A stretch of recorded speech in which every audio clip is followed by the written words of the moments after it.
pura-pura baik, serta manusia yang beriman, juga manusia yang masih mencari keimanan. Kaisar Nero Claudius berkalam kaul di fase live. Sahabat Bang Zuma, kencangkan tap-tap layarnya sampai pecah. Ingat, sampai 1M, 1M, pecahkan layarnya. Jangan lupa follow akun host di atas, narasumber di atas. Untuk saudara yang mau naik, jangan tantrum kesurupan, serangan jantung, gangguan kejiwaan. Harap diskusi dengan dasar pengetahuan menggunakan dalil dan data. Paparkan dengan baik narasi, literasi, kolerasi, komparasi, tidak menggunakan diksi, asumsi, logika, plesi, kontrasepsi, cekcokologi, apalagi geoblokologi. Narasumber memberi dedikasi, viewer penonton mendapatkan edukasi.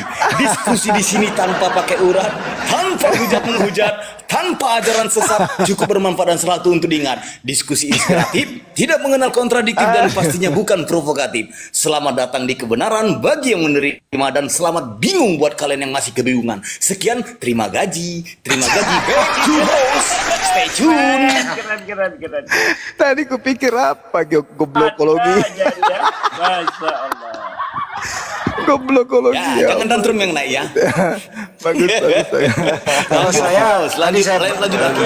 Kalau saya tadi persingkat itu, ini room edukasi dan motivasi, bukan kulub yang bau terasi. Gitu. Jangan dibuka dulu, bakal dia sebut semua itu nanti. Oh gitu. Iya, beliau ini orang hebat. Pelan-pelan. Masya Allah. Loncatan Pelan-pelan. berpikirnya hebat. Ustadz Sugi, saya lagi di Riau nih Ustadz Sugi ya. Rionya di mana, Bang? Lucu lah. Itu kau lupa ya. Akun kulama yang ke Pak Ibrahim sudah mati zahid. Nanti DM ya, aku DM ya. Sudah ku DM cuman nggak kebaca gitu. Oh, boleh, Bang. Oke, siap. Thank you. Stay tune. Tadi tenaga Bang, gitu. di Rio Alhamdulillah lama. Lawannya Ahisugi. Semua diam. Jangan begitu kau Besarin Ustadz Sugi. Sugi. Ustadz Sugi kau jangan begitu. Karena begini Bang Zuma, Ustadz Sugi ini sok gadis. Perasaan ini dia. Perasaan sempit. Besarin Ahisugi biar Kudet beliau nanti ya. hadapi. Ini musuh terberatnya ini. Iya. Silakan Ahisugi. Ya mana dia? Hilang. Gak ada gunanya lah itu. Suruh kerjakan Yohanes 14:12 ya, suruh bikin apa ya, wasiat ya. Iya. Juga ya persyaratannya. 1 Yohanes 2 nomor 6. Karena itu yang paling perih itu. Lebih sadis itu. gambar yang saya kirim dipakai dong, mantap tuh. Ditaruh di mana? Profil apalah. Oh iya, nanti syukran ya, makasih. TikTok lah. Iya, sip. Lanjut. Ya udah, untuk sela-sela diskusi ini rehat sejenak, banyu minum air segelas untuk lepas dahaga. Kami masih membuka untuk kaum muslimin dan muslimat untuk mengikuti milah Ibrahim, yaitu Idul Kurban, bukan Idul Kulub gitu ya, bukan kulub berbau terasi gitu ya. Parah. Nah, untuk itu kami masih menunggu teman-teman yang ingin kurban di Masjid Nur Maulidah di Bolangi, Sulawesi Selatan. Kami masih menunggu. Tetap ke rekening Yayasan Makassar Mualaf Center Indonesia di Bank BTN, nomor rekeningnya 401 tambah 3.000 tambah bisa seikhlasnya, bisa borong 1 ekor. Bisa, tapi hati-hati, kulub tetap nggak boleh bau terasi, kira-kira begitu.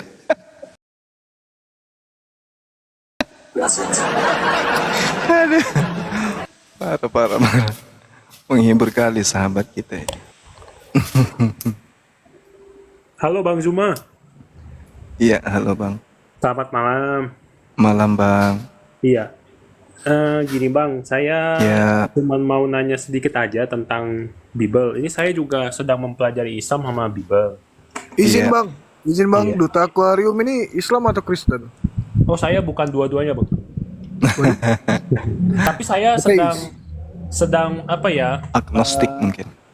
Bukan, saya Buddhis Bang. Oh iya, siap. Oh, Buddhis, masa. Terus Bang, Tapi saya emang sedang mendalami Islam sih, gitu. Insya Allah. Kalau saudara Duta ini gunakan akal, insya Allah akan ketemu dengan hidayah. Silakan pertanyaannya Bung, silakan. Ya, jadi saya sering gini ya, saya sering tanya ke agama Kristen gitu. Jadi gini, Iya. saya berkali-kali baca Bible itu kan memang Yesus itu hanya dikirim untuk Bani Israel. Iya. Nah, mereka itu selalu menjawabnya begini. Kan itu lagi ngomong sama wanita Kanaan ya. Iya. Nah, akhirnya wanita Kanaan ini kan anaknya tuh disembuhin. Mereka bilangnya, itulah karena wanita itu percaya nih sama si Yesus itu Tuhan. Makanya si Yesus ini berlaku juga untuk umat manusia yang lain. Nah, saya udah ketemuin beberapa ayat yang di Bible, bahkan amanat agung Yesus itu ternyata bukan ayat asli. Iya, betul. Saya udah mengatakan itu kepada orang Kristen, tapi mereka tetap ngeyel gitu kan, bahwa buktinya itu wanita Kanaan itu disembuhkan kok, jadi itu udah jelas. Nah, menurut Bang Zuma, bagaimana bagaimana menjawab itu gitu? Iya.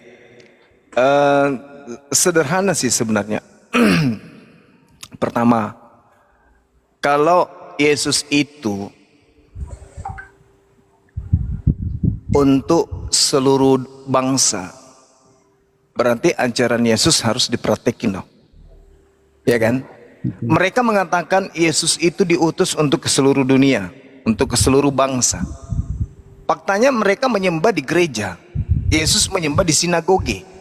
Syarat masuk di sinagoge pertama harus mandi junub dulu. Melepaskan alas kaki, wudhu, membasuh tangan, membasuh wajah, membasuh kaki. Wajib hukumnya sunat. Itu masuk ke sinagoge. Wajib sunat, gak bisa tidak. Oke. Itu satu. Kalau Yesus untuk seluruh bangsa, maka mereka ini adalah pengikut Yesus, maka mereka nggak ke gereja. Mereka maksudnya ke sinagoge, tempat ibadahnya orang Yahudi. Tapi sayangnya mereka tak bersunat. Itu satu. Yang kedua, kalau Yesus ini untuk seluruh bangsa, lalu mereka mengaku sebagai pengikut Yesus, kenapa mereka ibadah hari Minggu? Bukankah Yesus ibadahnya hari Sabat, hari Sabtu? Ketiga, kalau Yesus itu untuk seluruh dunia dan mereka mengaku bukan orang Yahudi tapi sebagai pengikut Yesus, Yesusnya itu tidak makan babi, lalu kenapa mereka makan babi? Katanya Yesus untuk seluruh bangsa, berarti mereka harus mengikuti Yesus. Ketika dia mengaku sebagai pengikut Yesus, maka apa yang menjadi kaidah ibadah Yesus harus mereka ikuti. Yesus kemudian bersunat. Kalau Yesus itu diutus untuk seluruh bangsa dan dia mengaku sebagai pengikut Yesus, maka mereka harus bersunat. Jadi pengakuan bahwa dia adalah pengikut Yesus, Yesus untuk seluruh bangsa, itu bisa dibantah dengan perilaku keagamaan mereka itu sendiri. Yesus datang mempraktekkan sujud dalam beribadah. Yesus datang mempraktekkan menyembah kepada apa yang ada di langit. Sedangkan mereka mempraktekkan menyembah kepada anak Maria, anak manusia. Jadi kalau Yesus itu datang untuk bangsa, maka seluruh bangsa harus mengikuti pola keagamaan Yesus. Karena Yesus mengatakan dalam Yohanes 14:12, kalau kamu percaya kepadaku, maka kamu juga akan melakukan pekerjaan-pekerjaan yang aku lakukan. Coba. Yohanes 14:12.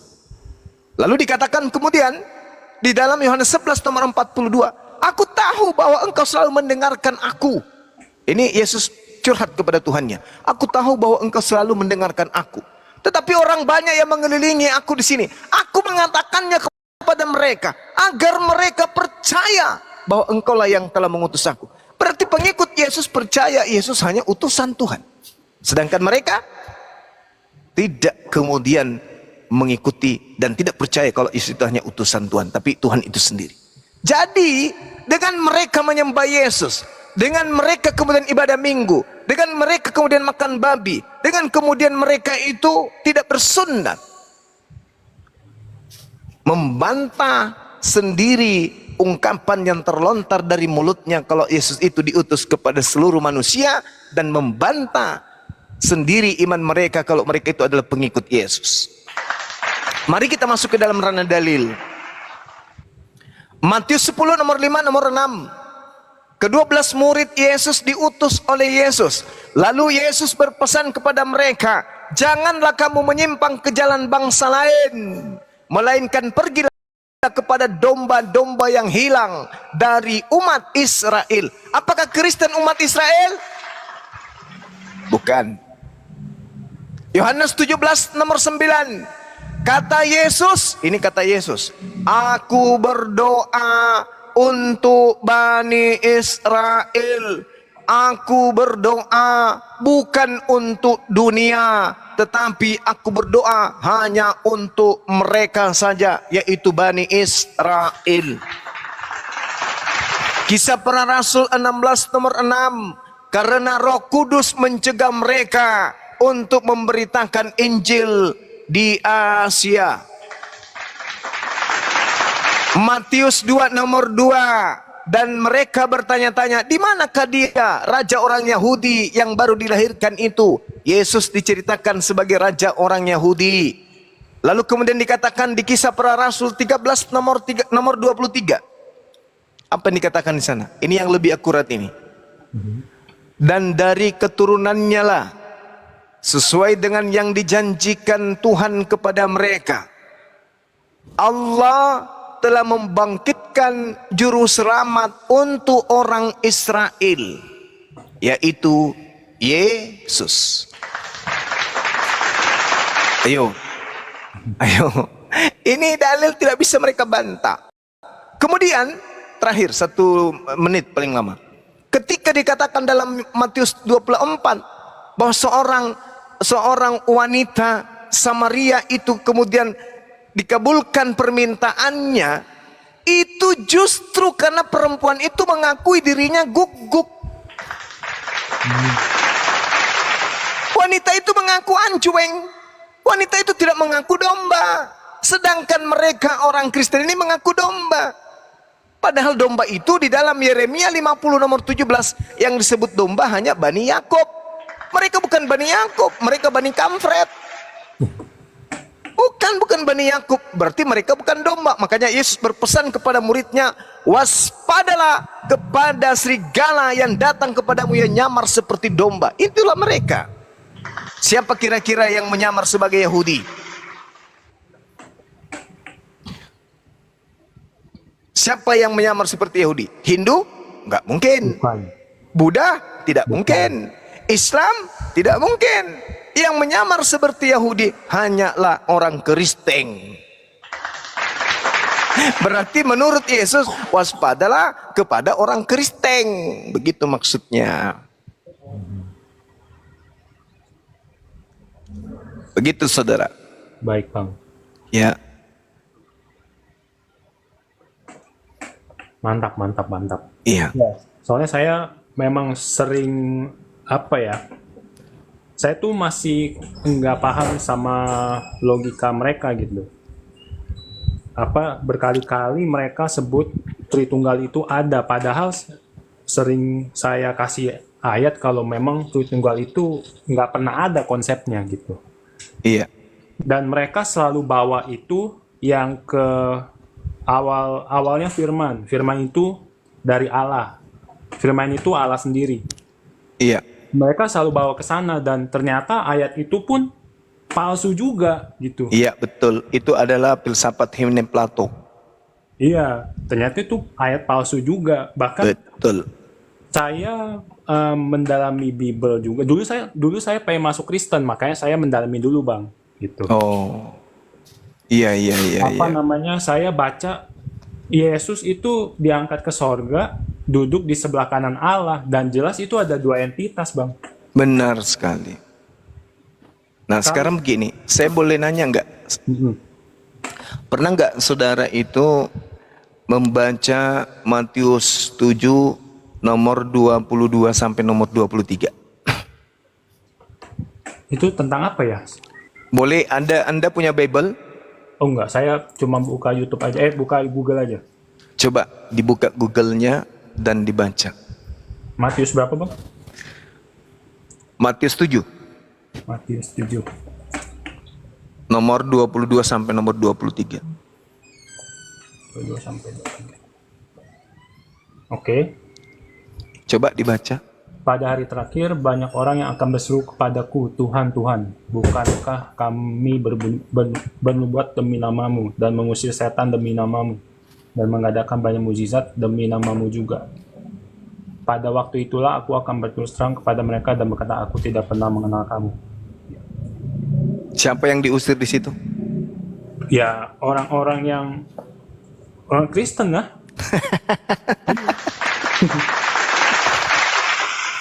Allahu Akbar, Masya Allah.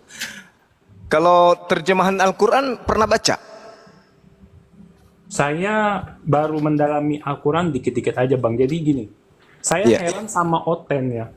Saya mendebat soal Bible, tapi tuh mereka menyerang saya sebagai Islam, padahal saya nggak pernah membandingkan. Nah, pas mereka nyerang pakai apa ya? Pakai misal nih mereka nanya, apa namanya, Nabi Muhammad kenapa pedofil? Bahkan saya tuh bisa menjelaskan, Bang, dengan logika gitu. Saya bukan Islam, tapi saya bisa menjelaskan dengan logika. Saya Iya. bilang ini, zaman dulu sama zaman sekarang peraturannya beda. Zaman dulu bahkan sebelum ada Islam, raja-raja Inggris itu udah nikahin anaknya umur 6 tahun sama raja lain buat mempersatukan kekuasaan. Jadi Betul. kalau dibandingkan peraturan zaman dulu sama zaman sekarang, nggak nyambung. Iya. Nah, pas saya ngomong kayak gitu, langsung mereka diem. Lagian kalau orang pelaku pedofil itu korbannya pasti bukan cuma satu. Iya, betul. Sedangkan Nabi Muhammad satu pun tak ada korbannya. Iya, betul. Yang dikatakan korban pedofil itu korbannya pasti akan trauma, takut kepada yang melakukan tindakan tidak senonoh kepada dirinya. Loh, Siti Aisyah itu satu-satunya bini yang menghafalkan perkataan Rasulullah, hadis beliau ribuan, bahkan sampai 2000 hadis. Bagaimana mungkin seorang korban pedofil menghafalkan perkataan-perkataan orang yang melakukan tindakan yang tidak senonoh kepadanya? Yang ada takut mendengarkan suaranya, ya kabur. Ini menghafal kemudian. Seperti itu, Bung. Iya. Jadi kesimpulan kita di dalam Matius 7 nomor 22 sampai 23, orang Kristen itu diusir kemudian oleh Yesus. Apa kata terakhir? Enyahlah daripadaku kalian semua adalah pembuat kejahatan. Di dalam Bible sendiri, Matius 13 nomor 50, orang yang berbuat kejahatan akan dilemparkan ke dalam api neraka. Nah, nanti setelah ini mungkin saudara boleh membaca Al-Quranul Karim surah Al-Mu'minun ayat 1 sampai ayat ke-11. Di situ umat Islam kemudian yang melakukan sholat justru dijanjikan oleh Allah akan mendapatkan harta warisan. Kalau disebut harta warisan, kalau disebut warisan, Bang, berarti itu adalah hak kepunyaan, tidak bisa diganggu-gugat. Gak bisa diganggu-gugat. Itu adalah harta warisan. Nah, di dalam Al-Quran surah Al-Mu'minun ayat 1 sampai ayat 11, umat Islam itu memiliki warisan. Apa warisan umat Islam? Surga Firdaus. Disebutkan langsung di situ. Sedangkan sama kebalikannya disebutkan langsung juga oleh Yesus, mereka diwariskan neraka. Jadi ya di situlah pembandingnya ya, saudara ya. Saya kira begitu untuk sementara. Silakan. Ya, kalau saya karena karena saya sering debat sama Kristen dan mereka sering melontarkan pertanyaan Islam gitu, jadi otomatis saya baca itu, Bang. Jadi saya belajar dua-duanya, belajar Kristen sama belajar Islam gitu kan. Jadi mereka pernah tanya, lu sendiri sembayang sama batu gitu, dan mereka bilang cium batu bisa hapus dosa gitu. Ini sebelum saya baca Al-Quran, saya udah mikir pakai otak saya, ini nggak mungkin batu ini bisa hilangin dosa. Karena saya udah tahu kalau Islam itu logikanya itu luar biasa menurut saya. Iya. Saya baca nih, oh ternyata Nabi siapa ya bilang pokoknya batu ini ada dan tidak ada itu nggak akan mengganggu umat manusia. Jadi Nabi Muhammad cium itu bukan untuk menghapus dosa, bukan. Hanya untuk saya lupa. Nah, saya sampaikan itu kan ke orang Kristen. Mereka juga langsung diem aja, Bang. Iya, karena sejatinya proses yang dilakukan oleh Nabi Muhammad SAW itu ada di dalam Yesaya 6 nomor 6 sampai nomor 7. Orang yang mencium batu bara dosanya dihapuskan. Ada juga di dalam Keluaran 29 nomor 14, orang yang bakar tai sapi dosanya dihapuskan. Banyak itu. Jadi apa yang dilakukan oleh Nabi Muhammad, mencium batu dan kemudian menyentuh batu itu dengan tongkatnya, bukan menyentuhnya yang menghapuskan dosa, bukan. Tetapi upaya manusia untuk mentaati, untuk meraih itu, untuk datang ke sana.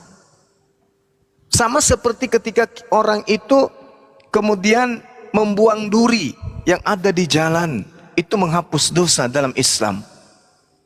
Bukan durinya yang menghapuskan dosa, tetapi perbuatan, tindakan melakukan itulah yang menghapuskan dosa. Sama seperti puasa menghapuskan dosa, sholat juga menghapuskan dosa. Bukan berarti sholatnya yang menghapuskan, tapi perilaku tindakan manusia akan perintah Tuhan itulah yang membuat manusia itu dosa-dosanya dihapuskan. Jadi ketika orang itu sulit berusaha dengan sekuat tenaga mengumpulkan harta untuk datang ke tanah suci Mekah, niatnya apa? Untuk menyentuh, atau untuk beribadah, atau untuk bersiara sebagaimana yang dianjurkan dalam Islam, maka upaya pengorbanannya sampai hingga mereka sampai di tanah suci Mekah, menyentuh batu itu, atau kemudian tidak menyentuh, hanya melambaikan tangan kepada batu itu upaya dia ke sana, pengorbanan dia ke sana, nilai daripada pengorbanannya dinilai dengan penghapusan dosa-dosanya. Bukan batunya yang menghapuskan dosa, bukan durinya yang menghapuskan dosa, tetapi hakikat daripada tindakannya itu yang menghapuskan, yang mendapat nilai dari Tuhan. Ini hambaku betul-betul taat. Ketika ku perintahkan begini, benar-benar diikutin. Babi itu adalah makanan yang paling nikmat, dikelilingi oleh pemakan babi. Tapi karena saya larang, betul-betul dia taat. Maka dihadiahkanlah penghapusan dosa-dosa. Seperti itu, saudara. Jadi memang Islam itu diperintahkan untuk berakal. Gak ada orang sampai ke Islam kalau tidak menggunakan akal, gak ada. Coba Anda lihat orang-orang yang tadinya sama seperti saudara Felix Lau. Siapa namanya? Felix, Ustaz Felix. Si Jesslyn, ya. Jesslyn. Kalau Jesslyn dia Kristen. Sama seperti Kohani. Coba. Kodonditan. Coba dilihat. Ko Stephen. Ya. Mereka adalah orang-orang pemikir semua. Karena rata-rata memang orang sipit mata itu suka berpikir. Iya. Ya, seperti itu, Bung. Jadi ketika mereka kemudian masuk ke Islam, mendalami Islam, mereka bisa jadi corong besar itu. Nah, itulah yang terjadi saat sekarang. Saya kira begitu. Mungkin guru-guru kita ingin berdiskusi dengan sahabat kita ini. Silakan Ahisugi, saya sementara bikin kopi dulu campur masako. Silakan.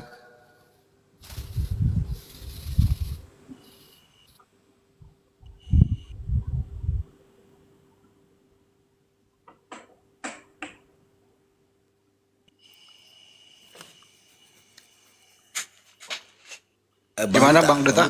Saya mau bertanya boleh Bang Duta? Boleh, boleh, boleh. Izin Bang Handi ya, izin Bang Handi, saya mau bertanya Monggo, sama Bang Bang. Duta nih. Eh,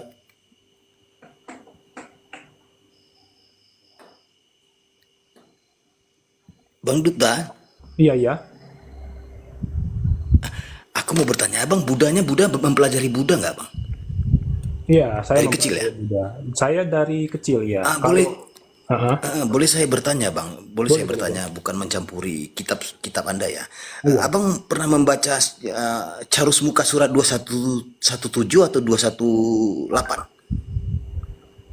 Jujur saya belum pernah baca sih. Karena saya kalau Ah, ke vihara nih, saya cuman baca yang apa ya kayak yang mereka itu aja gitu. Abang tahu sosok figur Maitreya ya? Maitreya saya tahu, tapi saya lebih ke Theravada. Theravada. Jadi di sini sudah ada dikatakan ramalan dari Buddha pertama. Jadi dia mengatakan saya bukanlah Buddha yang pertama atau yang akhir. Nanti didatangkan ke dunia selepas aku seorang Buddha lagi akan dilahirkan ke dunia. Itu ramalan itu dikatakan Maitreya di dalam bahasa Sanskrit atau Mateya ya. Di dalam Pali berarti dia yang memiliki sifat kasih sayang, belas kasihan, baik atau murah hati. Ia juga membawa makna seorang pemurah dan mesra. Nah, itu saya ambil dari Carut Muka 218 dan 217 ya, membawa arti sifat yang tersebut. Jadi dan di sini dikatakan perkataan itu Maitreya adalah perkataan belas kasih dan dia yang bersifat belas kasih. Jadi saya bukan mencocokologi ya, tapi perkataan di sini bahasanya sudah dikatakan Mahomet atau Mahomet ya, atau ejaan yang lain dalam bahasa perkataan Maho. Abang pernah kan kalau di Buddha kan sering berkata Maho ya. Ada kata Maho itu orang yang tertinggi, orang yang belas kasih ya. Di dalam bahasa Pali dan Maha di dalam bahasa Sanskrit itu berarti sangat baik atau besar atau sangat mulia dan masyur, dan perkataan meta, betul ya? Meta ya, Maho dan meta. Nah, berarti meta itu berarti belas kasihan. Maka perkataan Mahomet atau Mahomet berarti belas kasihan yang amat besar. Ini bukan cocokologi di sini, tapi itu adalah ramalan Buddha. Betul, betul. Tapi Boleh Abang baca nanti ya, bukan saya mencampuri, tapi saya suka membaca dari Tripitaka, Weda gitu ya. Bahkan Konghucu pun saya pelajari juga gitu. Betul, Terima betul. kasih. Stay tune. Silakan Bang Andi. No Handi no party, silakan stay tune. saya pengen mendapatkan dikit ya. Jadi setelah saya belajar Quran ya kan, saya gini, pertama kali saya bisa percaya Quran itu adalah dari Allah ya. Itu dari kejadian-kejadian sains lah, kayak misalnya ada laut yang nggak bisa bersatu, terus ada apa lagi? Wah, banyak deh. Nah, saya pikir kalau Nabi Muhammad ini bukan utusan Allah nih, ini nggak mungkin ini nggak mungkin bener, nggak mungkin salah maksudnya, dan terbukti kan itu benar semua. Iya betul. Jadi Dua saja saya kasih opsi sama Abang. Dua opsi saya kasih sama Abang. Bahwasanya Nabi Muhammad SAW itu adalah pembohong, dan satu lagi dia adalah seorang yang mengarang cerita gitu. Pembohong dan suka mengarang cerita. ya, tapi Ataupun kan orang gila ya, orang gila. Iya. Dua satu opsi. Itu cocok nggak di situ? Coba seorang pembohong dan orang gila. Coba cari kesalahan satu saja dalam Al-Quran itu, satu saja. saya belum terlalu mendalami sih, tapi saya yakin sih mungkin nggak ada. Karena apa? Ya, yang Nabi Muhammad bilang itu ya benar semua gitu. Dan saya ini belakang ini baru menyadari kalau di dalam agama Buddha itu hampir sama kayak sholat. Ada bagian di mana kita bersujud itu kening kita itu bener-bener nempel sama tanah.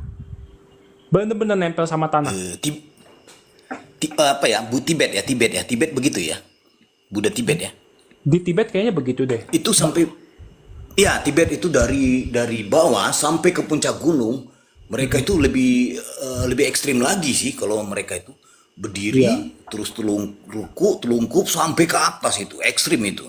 Sampai berhari-hari dia.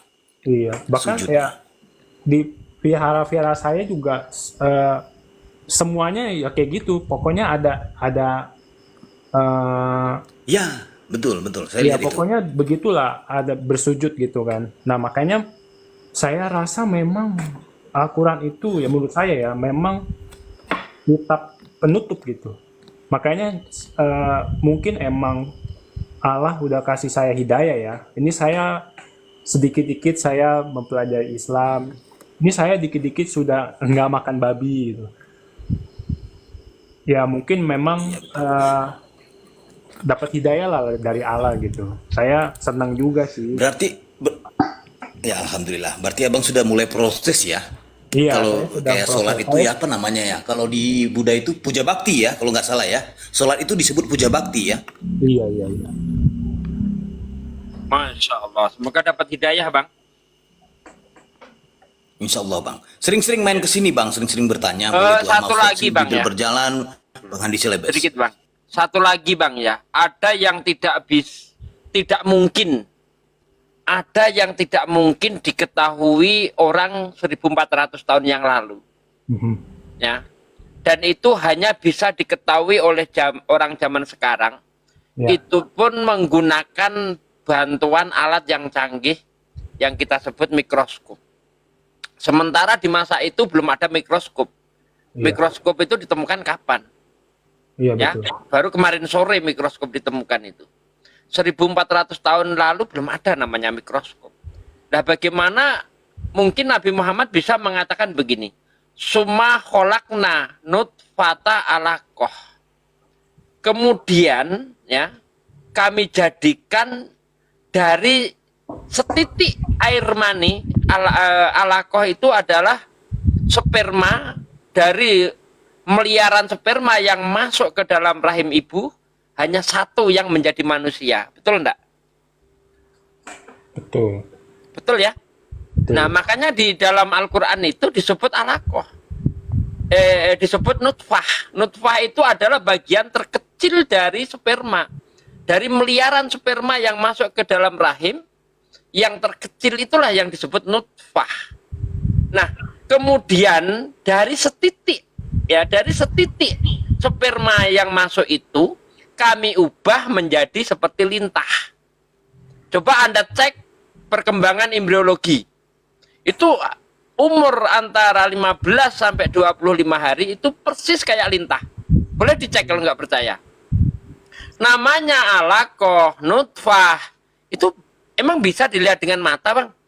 Nggak bisa itu, susah. Nggak bisa. Ya kan? Dari mana Nabi Muhammad tahu, Bang? Ini perkara gaib nih, Bang. Iya, betul. Ya, gaib di sini bukan berarti seperti setan di alam gaib, bukan. Gaib yang saya maksud adalah benda yang belum bisa terlihat. Walaupun benda itu bisa dilihat, tapi tidak bisa dilihat dengan mata telanjang. Dia harus menggunakan mikroskop, baru bisa terlihat. Ya. Ini hebatnya Quran ini. Dari mana ini Nabi Muhammad kok tahu? Apa dia pernah belajar embriologi di zaman itu? Seandainya pun pernah belajar embriologi, tunjukkan kepada saya ada ilmuwan di masa itu yang mengatakan bahwa manusia itu awalnya mirip lintah. Coba tunjukkan kepada saya deh. Ya, ini orang yang berakal pasti masuk kok. Iya. Nah, dari mana ini Nabi Muhammad tahu kalau bukan dari Allah? Subhanallah. Sementara orang Kristen sering menuduh Al-Quran itu mengutip Bible.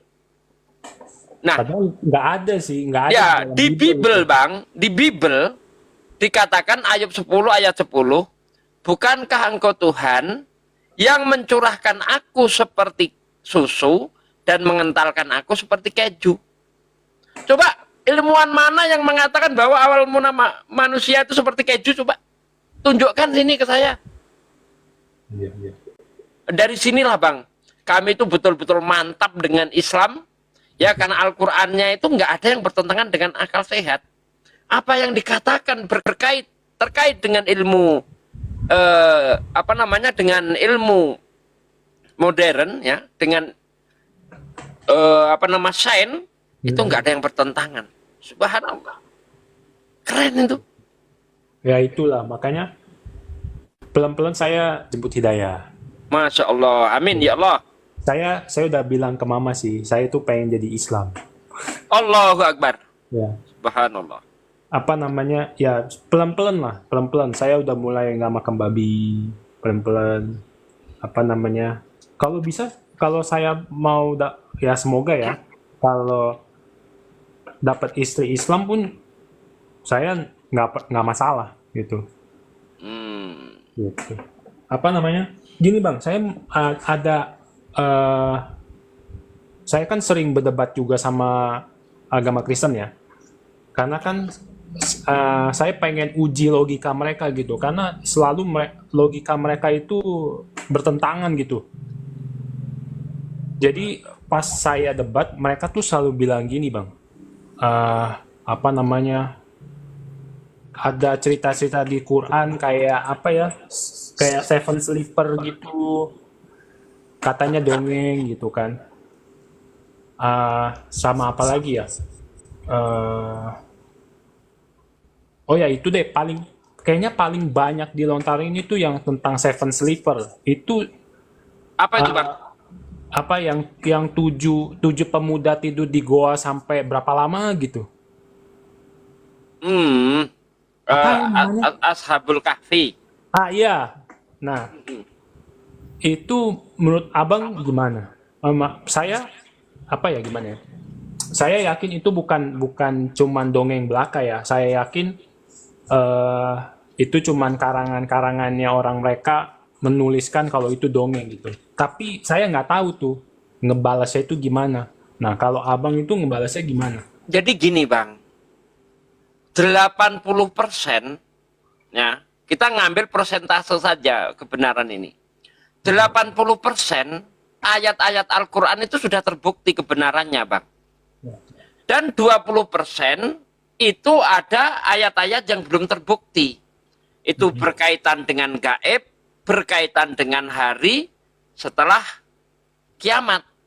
Surga, neraka, siksa kubur, ya kan, hari pembalasan, padang mahsyar, ini masih gaib ini, belum tahu kita. Tetapi apakah itu salah? Belum tentu. Belum tentu. Ya belum terbukti, belum tentu salah. Tapi kalau kita ambil persentase dari 80% Al-Quran itu terbukti kebenarannya, maka yang 20% ngikut dia. Itu hukumnya begitu bang. Hukumnya begitu. Ya, kalau 80% itu benar, maka yang 20% ngikut. Kalau 80% salah, misalnya 20% benar, ngikut yang ke 80%. Jadi totalnya salah. Nah, begitu bang. Jadi masalah-masalah itu kan masalah gaib. Ya kita tidak tahu, ya itu caranya seperti itu, membandingkan antara yang sudah terbukti dengan yang belum terbukti. Mana yang lebih besar kebenarannya yang sudah terbukti? Alhamdulillah Al-Quran 80% terbukti. Tinggal 20% saja, mari kita buktikan sama-sama nanti. Nah gitu bang. Oke. Gini bang, saya mau nanya lagi bang. Saya jujur senang sih belajar agama gitu kan. Nanti kalau saya syahadat itu mungkin saya bakal bikin channel YouTube untuk menyuarakan Islam gitu. Allahu Akbar. Masya Allah. Gini, saya lagi sangat mempelajari tentang ini bang. Saya pernah ditanyain sama orang Kristen, saya itu bukan Islam, tapi tuh mereka tuh selalu mengira tuh saya Islam. Saya juga bingung ya. Emang harus orang tanya Bible itu Islam gitu? Saya selalu bertanya gini. Terus ada orang Kristen lontarin gini. Pertanyaan soal apa namanya yang bentar saya ingat dulu. Ada anak angkat yang disusui sama siapa ya bang ya? Saya lupa namanya. Ya. Itulah. Nah, dia suruh saya jawab. Saya jawab begini. Saya kan belajar Islam juga. Saya pasti tahu lah syariat Islam itu seperti apa. Satu, kalau bukan mahram kan nggak boleh bersentuhan. Terus saya cuma pikir logika seperti ini. Disusui itu nggak mungkin apa ya, si Salim ya, iya si Salim ya, Ya, Bang. si Salim, Nah, betul, betul. si Salim ini itu nggak mungkin eh, mulutnya itu nempel sama, maaf nih, sama putingnya si yang ibu Ya. angkat ini. Betul, betul. Dan di Quran itu nggak ada disuruh tempel mulutnya si Salim ke Itu di putingnya. hadis, Bang. Heeh. Hadis-hadis. Nah, ada memang di hadis, tapi apa ya, orang Kristen itu menganggap kalau susunya itu langsung gitu, langsung ke kulit gitu maksudnya. Oh, enggak seperti itu, Bang. Nah, Jadi di situ disuruh minum susu dari susuilah dia, maksudnya itu disuruh minum susu ke si Salim itu, Bang. Bukan berarti ngenyot pentil itu, bukan, enggak seperti itu. iya kan. Makanya saya bukan Islam, itu saya bisa menjawab gitu. Saya suruh orang itu bilang, saya suruh orang itu belajar syariat Islam dulu. Bang Duta, Pertama, Bang Duta, ya. mereka kalau disuruh sama ibunya minum susu sapi, mereka semuanya langsung nyedot sapi. Mereka itu kalau disuruh disuruh minum susu, itu langsung ke sapinya, nggak pakai dot. Iya. Makanya mereka mengira, Makanya mulutnya lebar-lebar. iya. Ya makanya kadang saya lucu aja sama mereka Langsung isap di puting.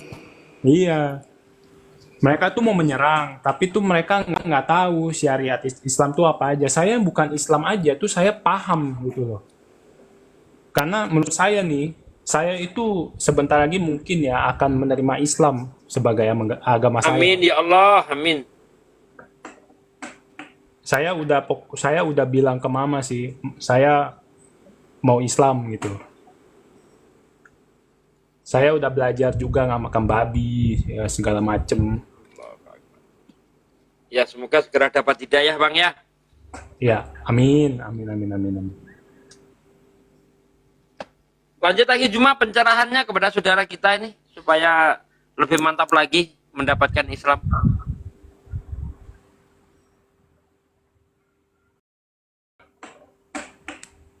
Oh, ini tadi Gantian. ini Bang, saya mau ngomong. Ini saya ada 2 hari itu debat sama Kristen ya. Saya debat sama Kristen. Terus tiba-tiba mereka ada yang bilang gini, katanya Quran itu kitab suci, kitab dari Allah. Masa iya sih apa namanya ada ada Quran yang dimakan kambing? Itu saya nggak tahu tuh. Itu emang bener ceritanya begitu, Bang? Minta dalilnya, Bang. Kalau ada biar saya kirim 10 juta, Bang. Al-Quran itu, Bang, bukan yang ditulis. Ingat ya.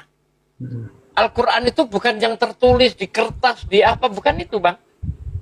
Itu hanya firman Tuhan yang ditulis. Tetapi hakikatnya Al-Quran itu yang berupa lisan. Ya, yang dilisankan oleh Rasulullah, dihafalkan oleh para sahabat. Walaupun ada misalnya benar ada yang dimakan kambing, tetap saja nggak hilang. Karena Al-Quran itu ada di hafalan. Contoh nih sekarang gampangannya, terjadi bencana alam gitu kan. Dunia yang modern kembali lagi ke dunia primitif. Tidak ada lagi HP, tidak ada lagi internet, tidak ada lagi Al-Quran yang berupa buku. Apapun hilang semuanya. Ya, apakah membuat Al-Quran hilang? Tidak, Bang. Orang Islam mudah sekali membuat kitab yang sama. Nah, ini bukti ini.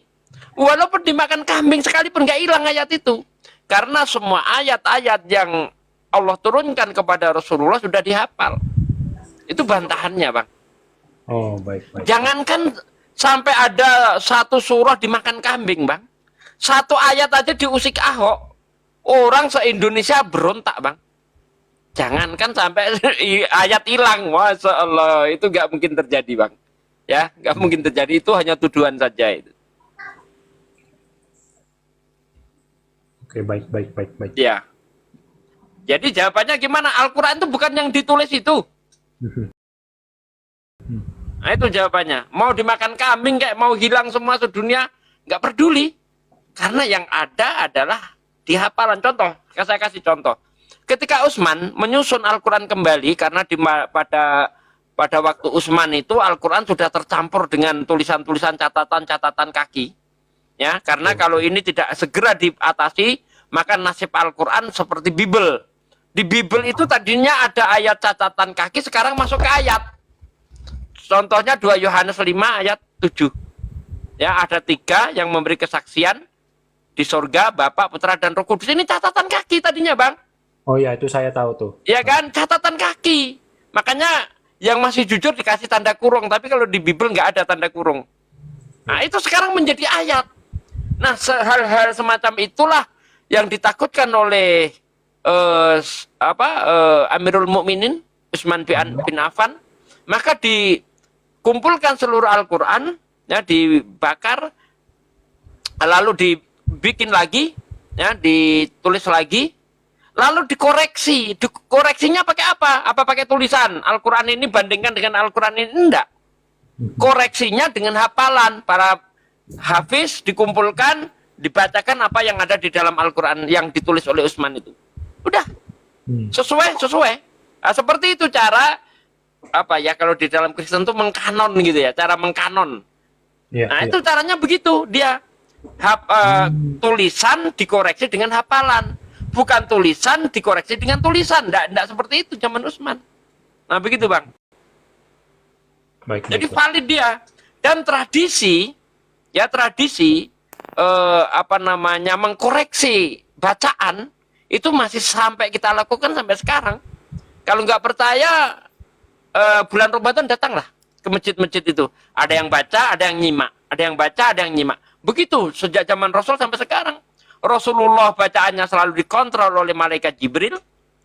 Para sahabat bacaannya selalu dikontrol oleh Rasulullah. Terus begitu ke generasi berikutnya, Bang. Jadi Al-Quran itu betul-betul terjaga. Terjaga bukan hanya dari hafalan, tetapi dari mulai titik, koma, wakof, tajwidnya, itu semua terjaga. Jadi Al-Quran itu terjaga terlapis-lapis. Tidak boleh baca asal-asalan Bismillahirrahmanirrahim, Alhamdulillahirrahmanirrahim. Oh, tidak bisa. Walaupun saya hafal Fatihah. Contoh, Bismillahirrahmanirrahim, Alhamdulillahirrahmanirrahim. Benar salah itu? Salah.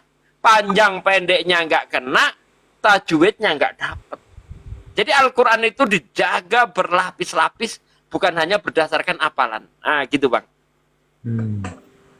Baik, baik. Oke.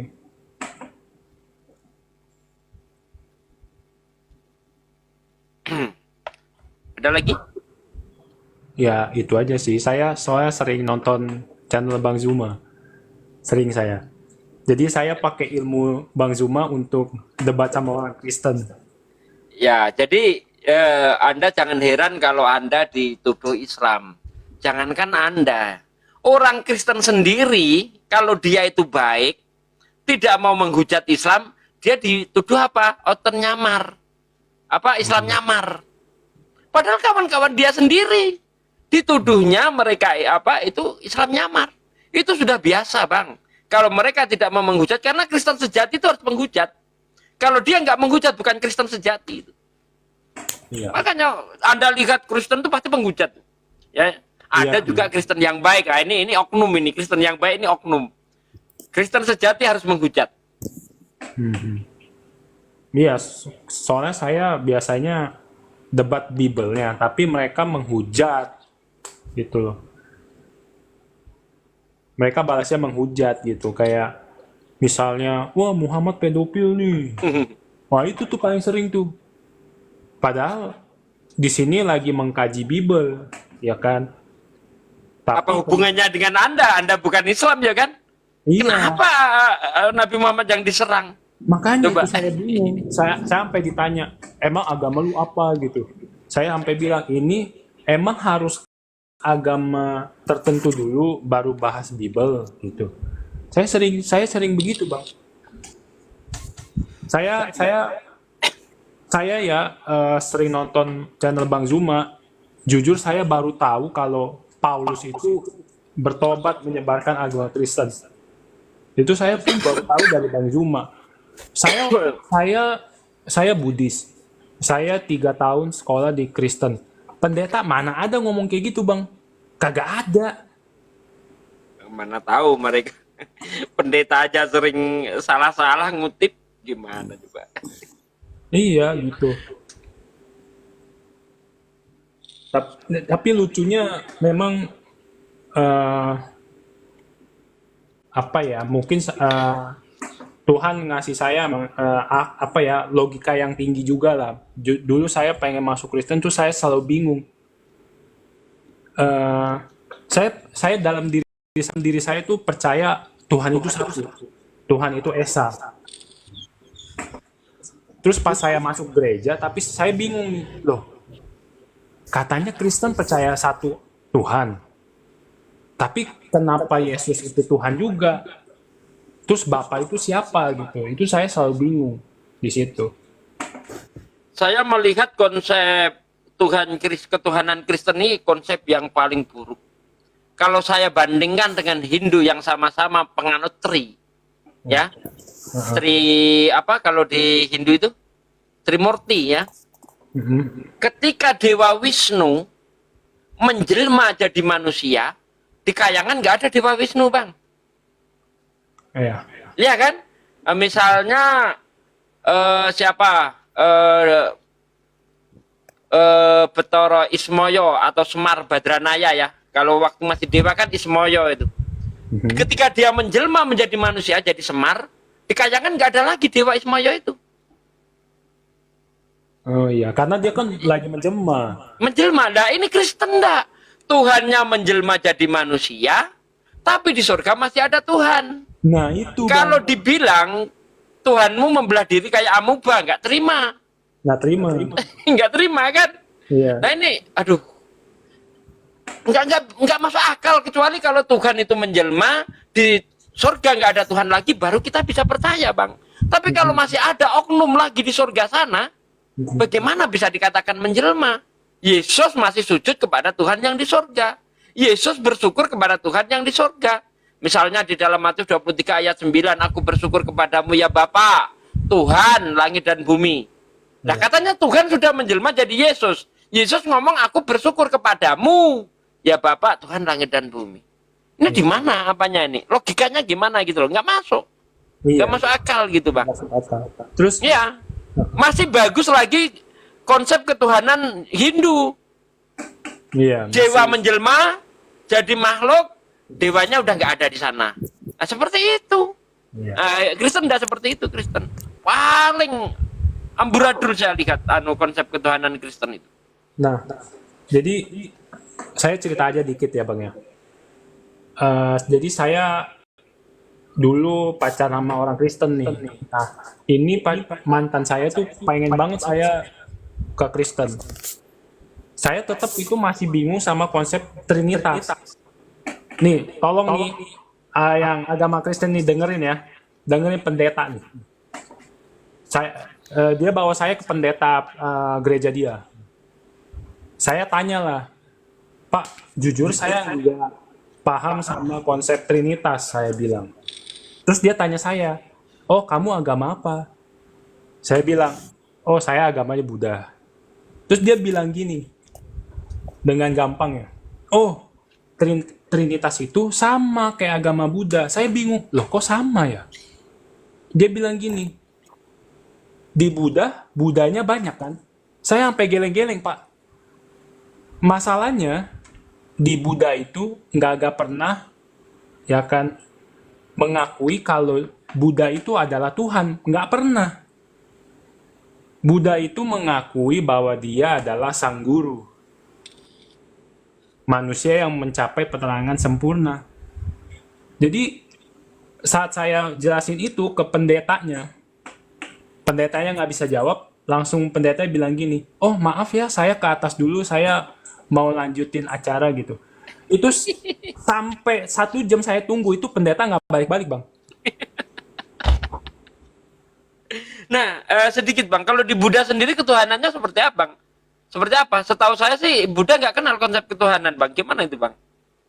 Iya benar. Kalau di Buddha itu nggak mengenal konsep ketuhanan, tapi ada aliran baru yang apa ya, belum lama sih dia baru mengenal Tuhan gitu. Jadi di atasnya Buddha masih ada Tuhan.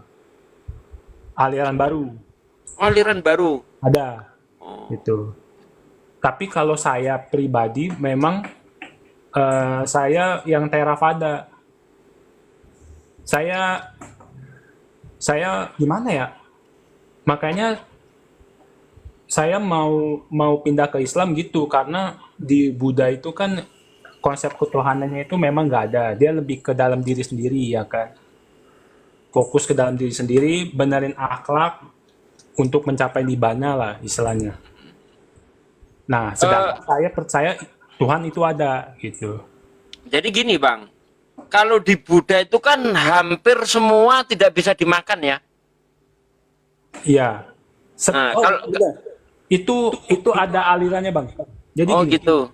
Nah, kalau pindah ke Kristen kan semua bisa dimakan Bang. Apa nggak enak gitu Bang? Kalau Islam tengah-tengah Bang. Ada yang boleh dimakan, ada yang nggak boleh dimakan. saya gini, Bang. Sebelum saya mempelajari Kristen sama Islam, saya ditawarin mau masuk Islam atau Kristen. Saya dengan lantang saya bilang, mau masuk Islam apa Kristen benar ya? Saya dengan lantang saya bilang, saya mau mendingan saya masuk Islam. Jujur Bang. Masya Allah. Karena apa? Udah nggak mau apa ya, konsep ketuhanan di Kristen itu udah nggak masuk logika lah. Tuhan itu tiga. Sejak kapan Roh Kudus bilang itu Tuhan? Itu udah nggak masuk akal. Ya kalau kita sudah menggunakan akal kita ya nggak mungkin jadi Kristen man.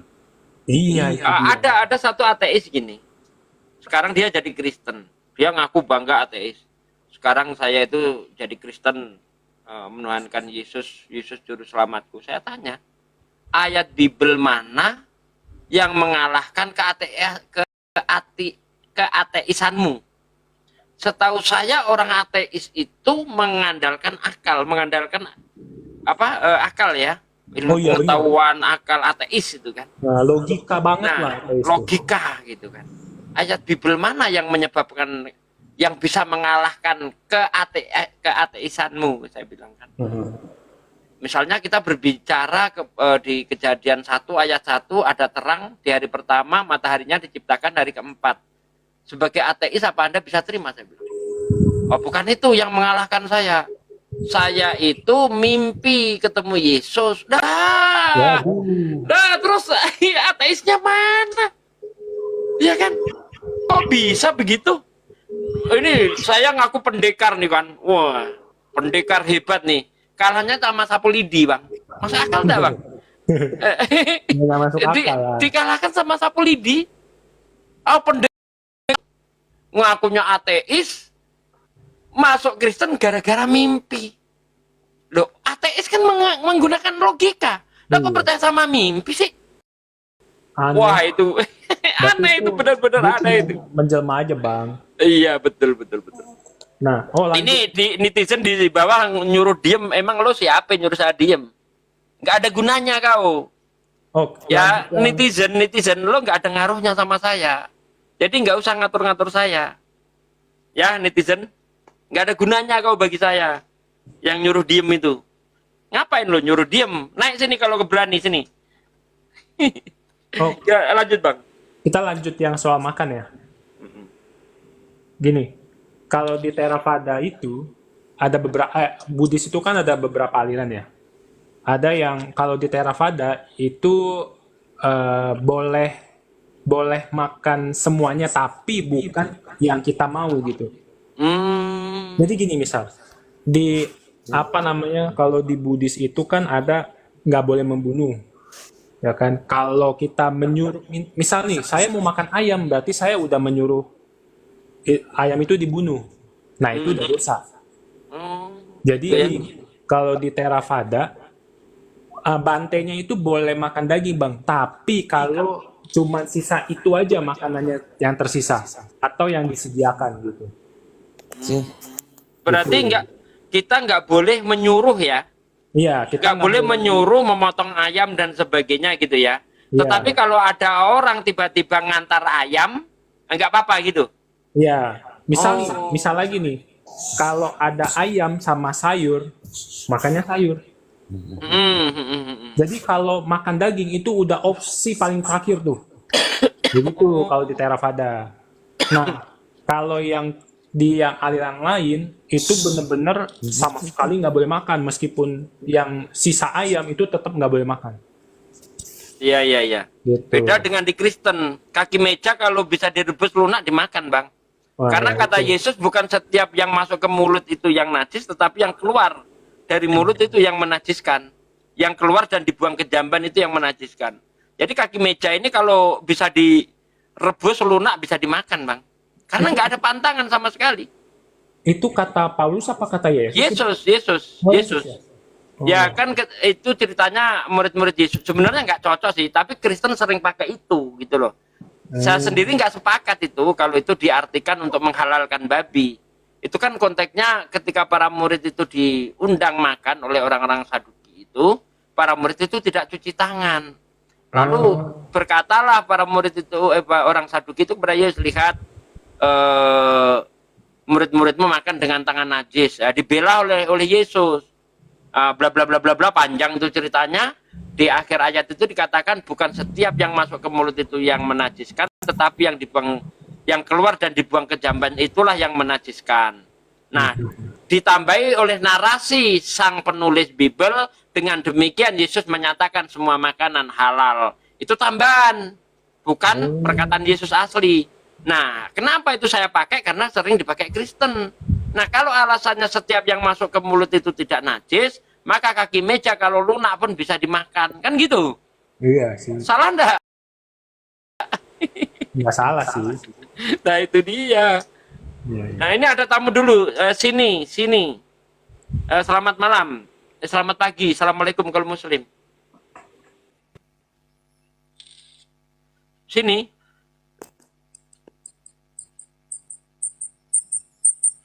Aduh, diem bang. Lanjut bang. Apalagi bang? Apa ya? Saya mau nanya apa lagi ya?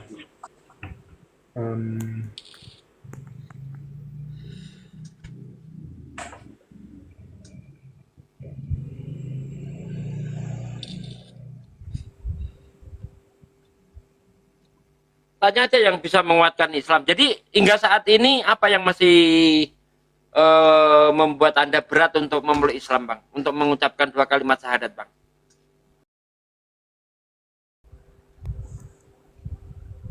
Sebenarnya nggak ada. Nggak ada. Ngapa ditunggu, Bang? Ingat ya, nyawa itu nggak tahu, Bang. Iya. Sekarang kita masih bisa tertawa, bercandaria dengan keluarga, masih bisa melihat indahnya dunia, masih bisa main HP, belum tentu 5 menit kemudian kita masih hidup. Nah, yang kita takutkan,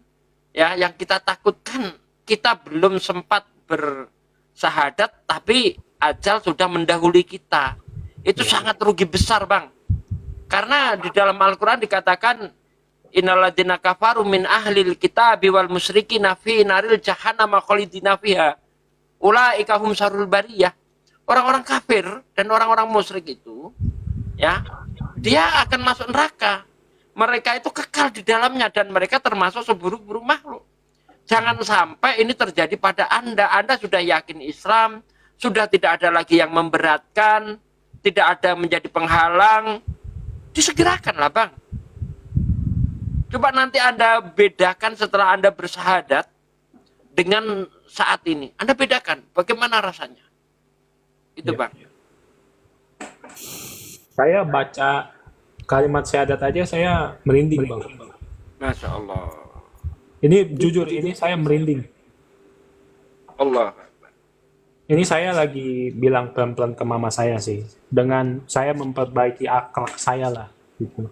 Jadi pelan-pelan saya memperbaiki akhlak juga kepada orang tua. Kan memang di Islam itu kan ibu-ibu ya. Ya, 3 Ya, kali. Ibu-ibu, 3 kali. Ya, 3 kali. Jadi saya sedang memperbaiki akhlak. saya ngomong pelan-pelan ya, karena orang tua saya sangat emosional bang. Jadi kalau Oh, nggak boleh maunya. ah Nggak boleh. enggak, orang tua saya nggak pernah bilang nggak boleh sih. Hmm. Tapi saya mau memperbaiki akhlak dulu, karena kan memang yang kenal orang tua kan saya. Jangan sampai pas saya ngomong, mah saya udah Islam, waduh tiba-tiba apa ya, stroke gitu. Soalnya kan ada darah tinggi juga mama. Gitu. Ya gini bang, Anda masuk Islam dulu, ya kan? Nanti Anda tunjukkan akhlak Islam itu seperti apa. Nggak perlu Anda, mak saya udah Islam, nggak perlu. Tunjukkan aja akhlak. Nah, nanti kan ada kecurigaan orang tua itu, loh anakku kok tiba-tiba begini ya? Dulu nggak pernah cium tangan, sekarang kok tiba-tiba cium tangan. Dulu suka emosi sama orang tua, sekarang kok tidak, misalnya itu kan. Walaupun Anda mungkin nggak pernah emosi sama orang tua, itu misal saja contoh ya kan. Kok tiba-tiba berubah drastis seperti ini? Ada apa denganmu nak? Alhamdulillah mak, inilah ajaran Islam mengajari saya begini. Gitu aja, halus, sampaikan dengan halus. Nggak perlu harus kita sampaikan dengan frontal. Mak, sekarang saya sudah Islam. Oh, enggak perlu seperti itu. Santai saja, santai. Ya, tunjukkan aja akhlak. Ya, menunjukkan akhlak tidak harus menunda syahadat. Syahadat dulu, tunjukkan akhlak. Ya, secara Anda sudah aman. Setidaknya Anda ada di titik aman dulu. Jangan Anda ini sama-sama di lubang lumpur, ingin menyelamatkan orang yang di lubang lumpur juga. Anda naik dulu ke atas. Ya, naik ke atas, baru Anda cari tali. Cari apa kek, Anda lemparkan ke orang tua Anda, tarik ke atas. Bukan Anda di dalam lumpur, ngomong-ngomong, bagaimana kalau kita selamat mak? Ya, bisa naik ke atas mak. Tapi sama-sama di lubang lumpur. Naik dulu kau, naik dulu. Setelah Anda naik, lempar tali, lempar kayu, apa kek yang bisa jadi pegangan untuk naik. Begitu bang.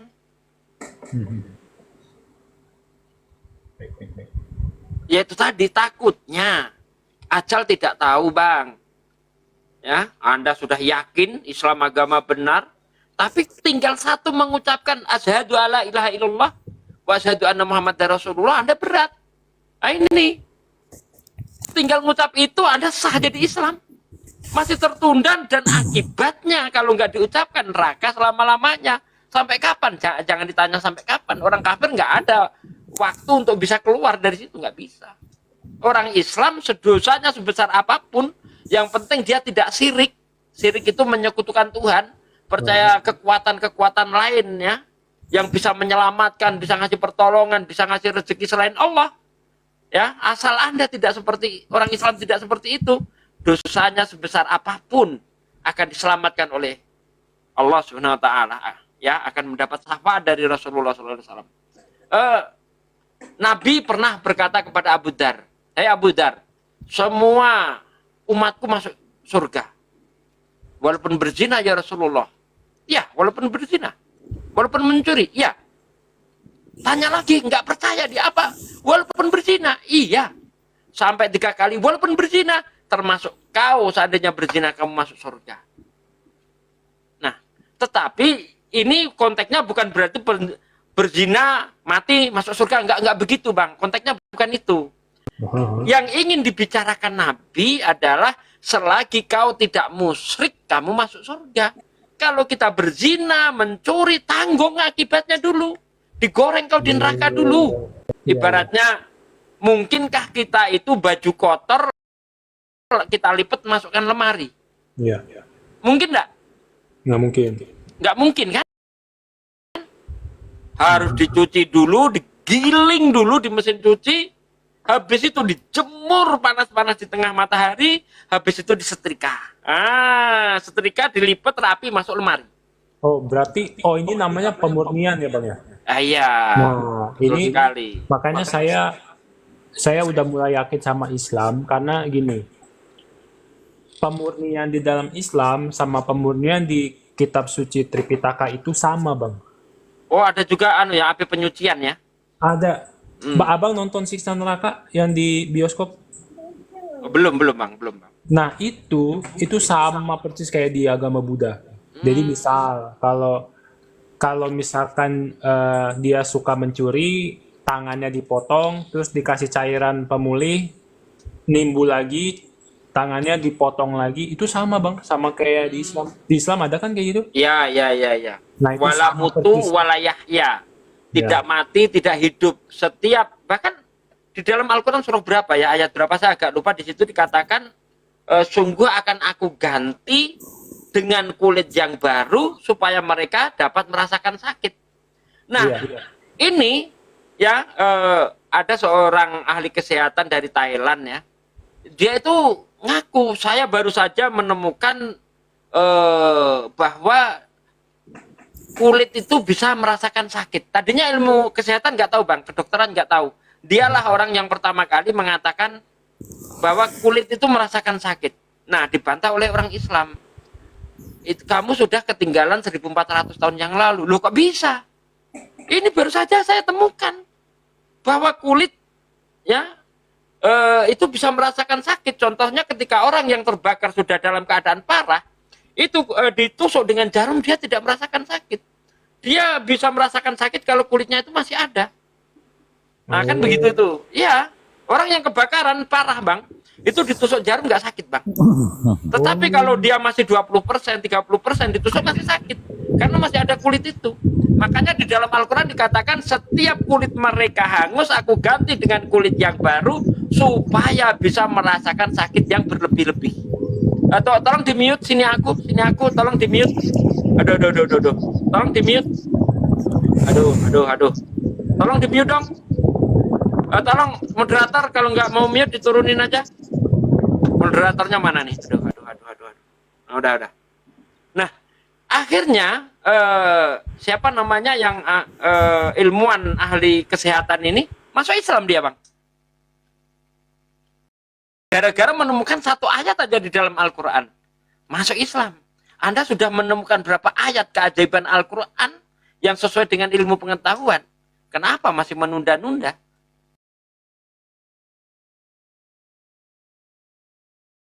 Nah, berbicara kepada yang tadi ya, orang itu akan masuk neraka. Ya, untuk membersihkan dosa-dosanya di sana. Nah, supaya nggak seperti itu apa? Ya jangan kita berbuat maksiat. Isi hari-hari Anda dengan kebaikan. Amal soleh, bersedekah, sampaikan kebenaran Islam. Ya, isi hari-hari Anda yang baik. Nanti di sana, ya, bukan mulut kita yang berbicara, bukan. Tangan kita yang berbicara. Al-yauma nahtimu ala afwaihim wa tukalimuna aidihim wa tashhadu arjuluhum bima kanu yaksibun. Di sana nanti mulutmu tuh dikunci, nggak ngomong. Kamu si fulan, kamu dulu begini. Mulut diem. Tangan yang bicara, kaki menjadi saksi.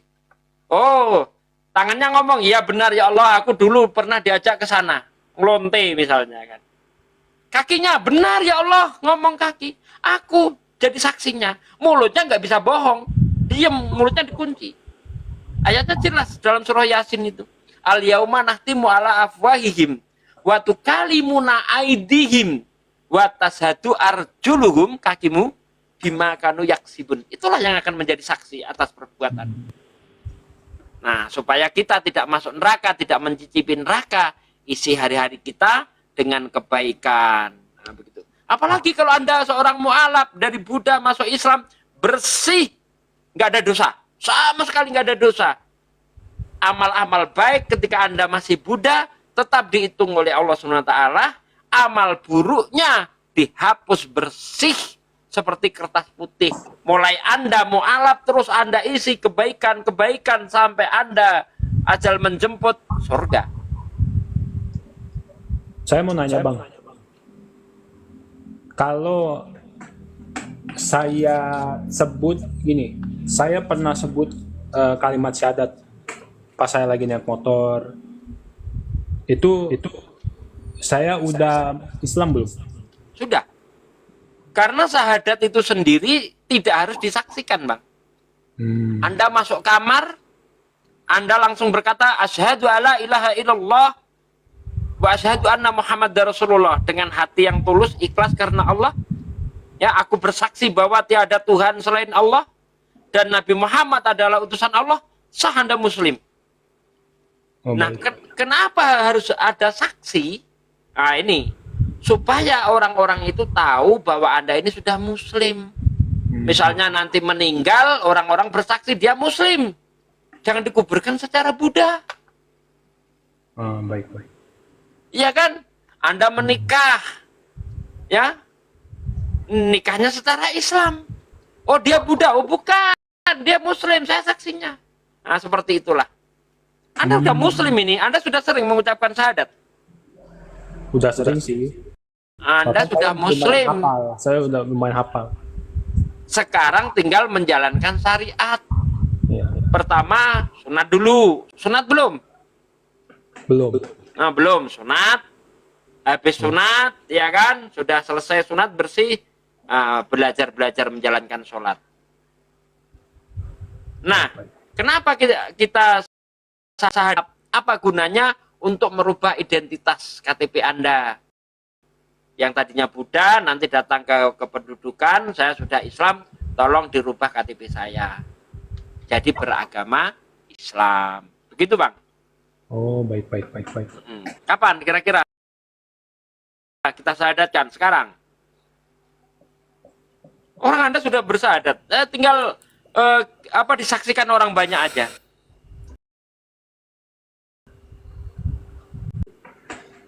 Apa namanya?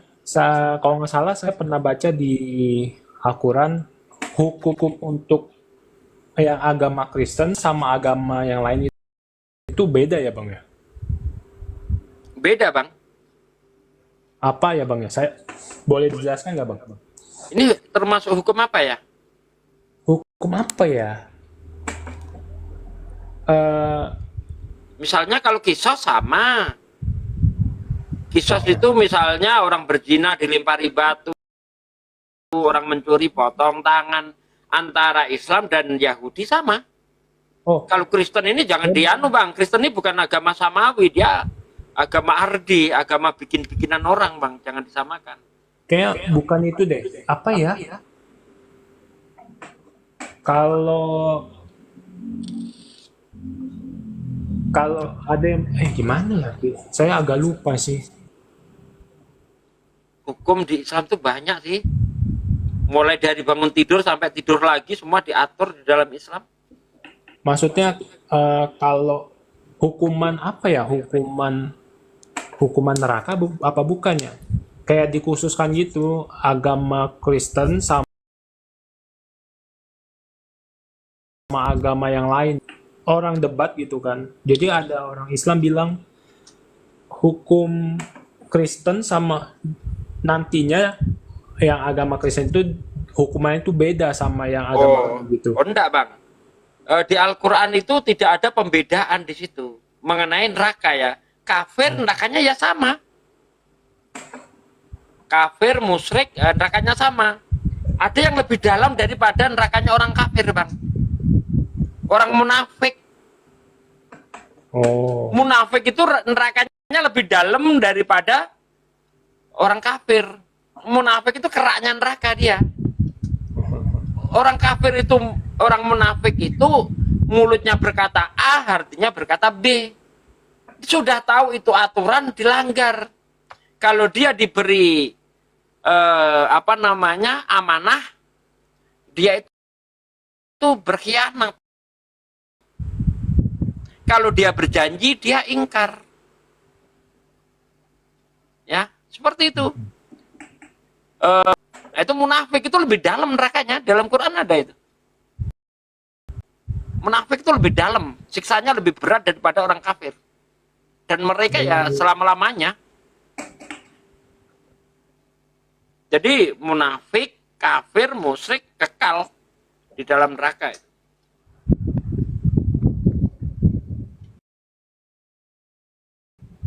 Baik. Jadi nggak ada pembedaan. Ini kafir Buddha, ini kafir Hindu, Ini kafir Kristen, ini kafir Yahudi. Oh, ndakanya beda-beda, hukumannya beda-beda. Enggak, kafir ya kafir aja, satu jadi satu. Itu Bang. Ini nggak ada nih yang agama Kristen buat naik buat debat gitu. Entah ini. Yang lain dulu, saya mau ke belakang sebentar. Monggo dilanjut yang lainnya, Bang Andi, Bang Juma. Saya standby dulu bentar.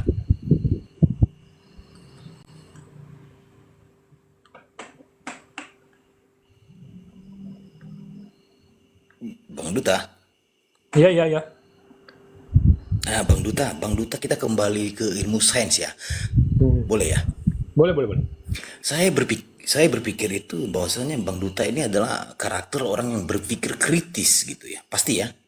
Iya, iya, iya. Memang saya lumayan kritis. Berpikir kritis dan mempunyai logika yang memang harus dipercayai dari sudut naluri abang sendiri. Jadi aku bacakan ayat abang ya. Boleh, boleh, Aku boleh. bacakan ayat buat abang ya. Apakah manusia mengira bahwa kami tidak akan mengumpulkan kembali tulang belulangnya? Bukan demikian, sebenarnya kami kuasa menyusun kembali jari jemarinya dengan sempurna. Surat Quran Al-Qiyamah 3. Ini sains. Abang tahu artinya itu. Kembali tulang belulangnya, bukan demikian sebenarnya kami kuasa menyusun kembali jari jemarinya dengan sempurna. Aku jelaskan kepada abang kan berpikiran kritis dan sains ya. Jadi bang, sebelum ditemukan pada akhir abad ke-19, mayoritas tuh manusia, orang-orang itu menganggap sidik jari sekedar lengkungan pada jari tanpa arti fakta. Sidik jari manusia diciptakan berbeda-beda. Bahkan bang ya, bahkan mereka tuh yang lahir identik, kembar identik pun mereka berbeda pola sidik jarinya. Oh iya. Manusia mana dan ayat Al-Quran dan ayat kitab suci yang mana, kitab-kitab manapun coba abang temukan ayat yang persis seperti ini. Jangankan persis, yang sedikit menyenggol ini, senggol dong, tidak ada bang. Coba abang bayangkan itu. Iya. 1400 tahun yang lalu sudah ada ayat ini keluar bahwasanya untuk mengenali jati diri identitas manusia itu sudah ada di Al-Quran.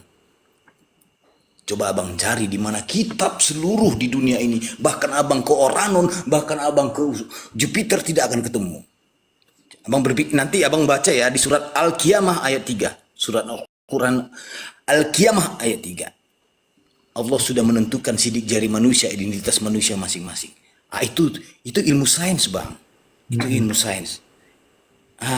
Jadi aku berpikir seperti itu, bahwasanya ini abang ini adalah orang yang kritis berpikirnya. Jadi saya kasih ini PR itu buat abang.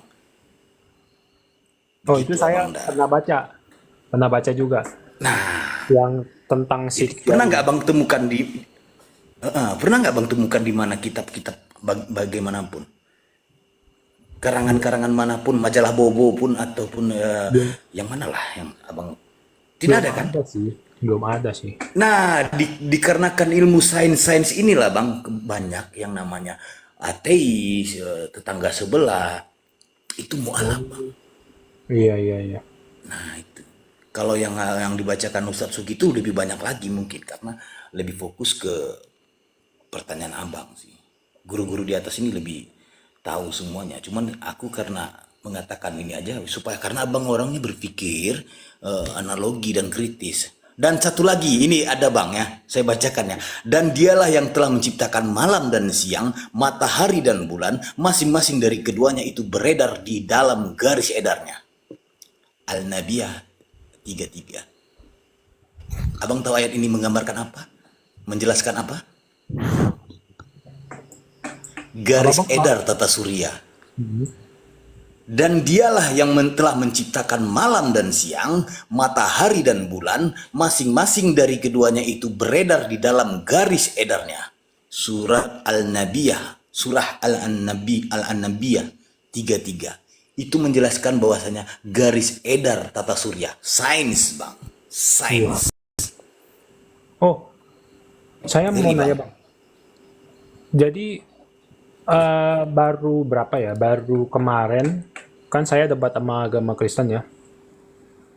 Saya bilang Quran itu sesuai sains loh. kenapa Anda bisa nggak percaya gitu?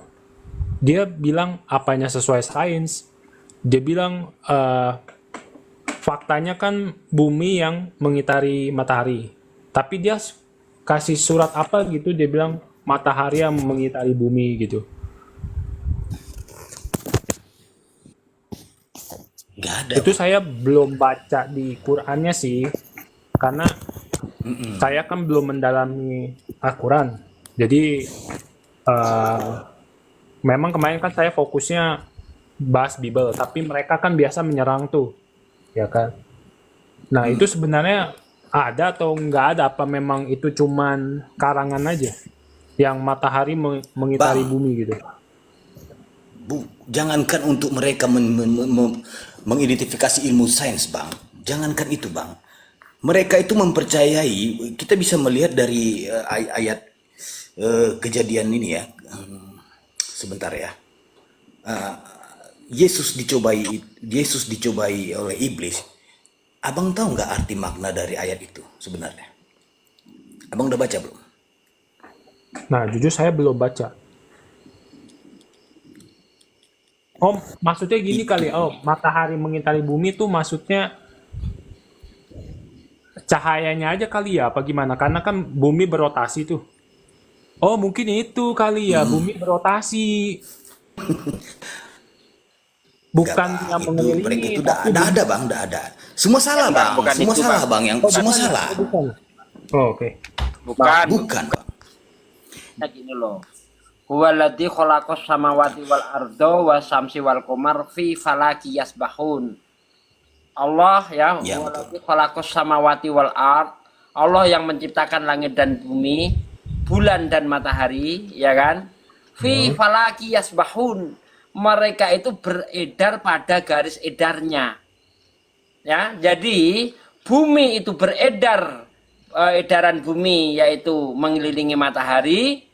Bumi beredar mengelilingi galaksi Bima Sakti, bukan bumi mengelilingi matahari, bukan. Apa bukan, matahari mengelilingi bumi, bukan, Bang. Huwaladzi khalaqas samawati wal ardo wasamsi wal qamar fi falaki, ya. Fi falaki yasbahun, dari kata sabaha yang artinya bergerak. Ya, fi falaki yasbahun. Mereka itu bergerak pada garis edarnya masing-masing. Nah, begitulah terjemahannya itu. Jadi, Betul sekali. ya bumi matahari itu juga beredar, Bang. Matahari tidak tetap. Dia juga beredar sama apa mengelilingi galaksi Bima Sakti bersama-sama bumi. Bumi selain mengelilingi matahari, dia juga berbarengan bersama matahari, sama-sama mengelilingi galaksi Bima Sakti. Al-Quran 1400 tahun yang lalu menerangkan bahwa matahari itu beredar mengelilingi galaksi Bima Sakti. Sejak kapan manusia tahu itu? Baru kemarin sore. Hebatnya Quran. Iya, Ya. Bang. Mereka Lanjut, Bang. Saya ke belakang. Tadi belum sempat ke belakang. Lanjut. Ya. Oh, berarti Jadi Bang Duta ini tadi ngomong ya, Bang Duta ini tadi ngomong bahwasanya dunia itu begini salah, Bang. Kita kembali ke Matius 4 ayat 8. Disinilah bahwasanya Bible menerangkan bahwasanya bumi itu datar. oh iya. Bumi itu datar dari Matius 4 ayat 8. Dan iblis membawanya pula ke atas gunung yang sangat tinggi dan memperlihatkan kepadanya semua kerajaan dunia. Coba Abang baca. Dan iblis membawanya pula ke atas gunung yang sangat tinggi dan memperlihatkannya semua kerajaan dunia dengan kemegahannya dan berkata kepadanya, semua itu akan kuberikan kepadamu jika engkau sujud menyembah aku. Iya. Jadi di sini kita ambil poinnya bahwasanya kerajaan dunia itu dari atas bukit yang paling tinggi dia sudah memperkenalkan inilah kerajaan dunia datar. Data. Kalau bulat dia akan terbang itu keluar angkasa dulu. Nah inilah dunia. Jadi tidak. Benar. Jadi di situ. Saya sering, Iya, kalau kita berlogika ya, abang kan kritis tak? iya. Saya sering debat. Nah, iblis saja sudah memperkenalkan bumi ini datar. Inilah kerajaan dunia. Simpulkan abang itu. Inilah kerajaan dunia, fix dunia, buana, global. Iya. Selesai. Saya sering debat sama orang Kristen bilang gitu. Apa namanya, kalau Bible itu beneran ayat suci, nggak mungkin dia bilang bumi itu datar. Buktinya sama yang apa namanya, yang ayat soal pohon yang tinggi sampai ke langit bisa dilihat ke seluruh penjuru bumi. Itu berarti datar dong bumi, ya kan? Karena gunung Everest aja di Jakarta nggak kelihatan. Karena kan bumi itu bulat. Nah, sedangkan itu yang pohon menjulang sampai ke langit, kita bisa kelihatan. Kayaknya itu mah konsep bumi datar baru bener ya. Berarti menurut saya Bible bukan dari Tuhan.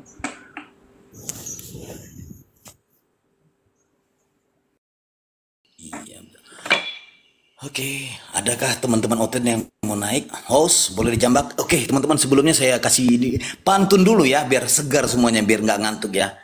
Izin ya, jika doktrin sesat sudah menular ke seluruh tubuh, otomatis otak dan hati ikut gabrol dan lumpuh. Jangan berdongeng tentang Tuhan yang mati terkapar. Jika data dan dalil tidak ada, bagaikan mencari ketiak ular. Dari nenek moyangku pintar pakai legging, sampai nenekku menjadi pro player Mobile Legend, aku tidak pernah temukan konsep tungtung yang jelas dan hak paten. Sampai personal Slipknot menjadi boyband opa Korea, tidak akan pernah ada konsep 3 menjadi 1 atau 1 menjadi 3 bagaikan Naruto membelah raga. Sekian, stay tune. Boleh saya bertanya?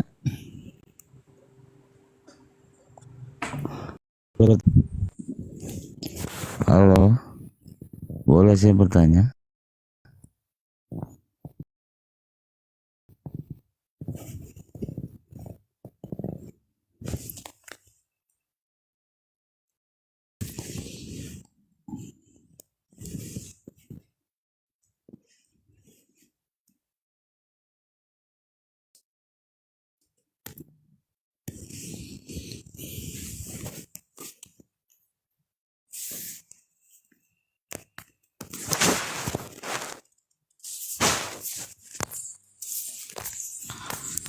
Kenapa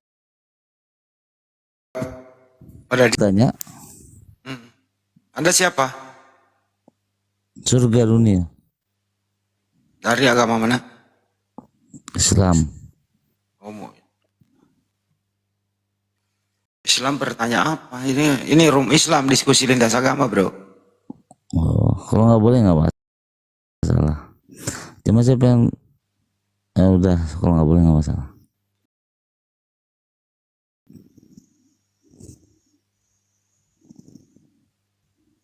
Oke, ya udah Pak De, kita sudahi dulu ya Pak De. Ya.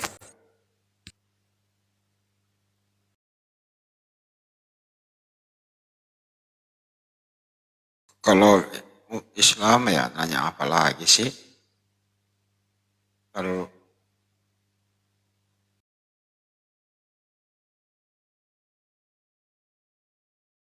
jangan lupa ya teman-teman yang mau masih ikut kurban ya, masih kita buka untuk di Bolangi Makassar ya. Masih di rekening yang sama, Makassar Mall Lab Center Indonesia ya, di Bank BTN. Ada yang baru naik nih si Polokot nih. Sinyalnya merah. Ya sudahlah. Desadli, gimana kita sudahi? Disajikan